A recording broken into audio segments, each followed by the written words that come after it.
जिथे तिरस्काराचा अंत होतो तिथेच प्रेमाचे नवीन रंग फुलतात. संघर्ष कितीही मोठा असला तरी विजयाचा रंग नेहमी उजळ असतो. आयुष्यातली नकारात्मकता जाळून टाका आणि आत्मविश्वासाने नवीन रंगात रंगून जा. होळीच्या सर्वांना खूप खूप शुभेच्छा.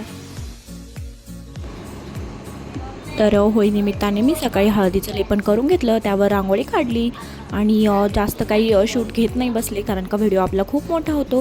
तर मी इथून मागे पण हळदीचे लेपन त्याचे व्हिडिओ टाकलेले आहेत आपल्या चॅनलवरती. तर मी आज म्हटलं चला पटपट आवरून घेऊया आणि स्वयंपाक. तर कशी वाटली रांगोळी कमेंटमध्ये नक्की सांगा. आणि आम्ही संध्याकाळी होळीचं कसं सेलिब्रेशन करणार आहे ती व्हिडिओमध्ये पुढे आहे. व्हिडिओ शेवटपर्यंत नक्की बघा. हॅलो नमस्कार, कशा आहात सर्वजण. तर सर्वांना सर्वात प्रथम श्री स्वामी समर्थ. तर आज आहे होळी आणि होळीच्या सर्वांना खूप खूप शुभेच्छा. तर आज मी व्हिडिओला संध्याकाळपासून सुरुवात करते आहे. तर आम्ही पूर्ण कॉलनी मिळून एकत्र होळी पेटवणार आहोत. तर मी आता होळीसाठी तयार होते तर चल. तर तयार होण्या अगोदर मी दिवाबत्ती करून घेतली. तुळशीजवळ दिवा, रांगोळीवरती आणि आपल्या उंबरठ्यापाशी पण लावला होता. आणि आमच्या दारामध्ये एक पांढऱ्या रवीचं झाड आम्ही लावलं आहे. तर त्याखाली सुद्धा आम्ही दिवा लावला. खूप छान वाटत होतं, प्रसन्न. आणि असं काही सण असलं का खूप छान वाटतं.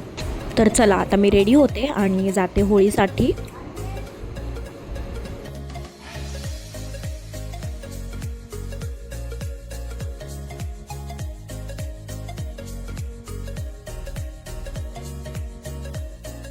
तर आमच्या कॉलेजीतल्या सर्व पुरुष मंडळांनी तिथे स्वच्छता केली आणि होळी उभारली.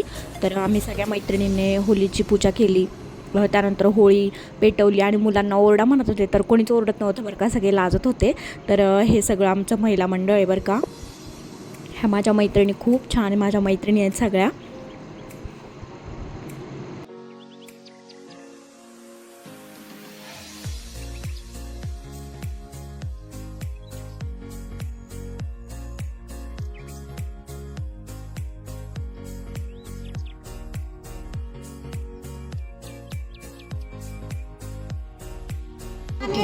तर बळच म्हणून एक दोन मुलांना तयार केलं बरं का उघडण्यासाठी.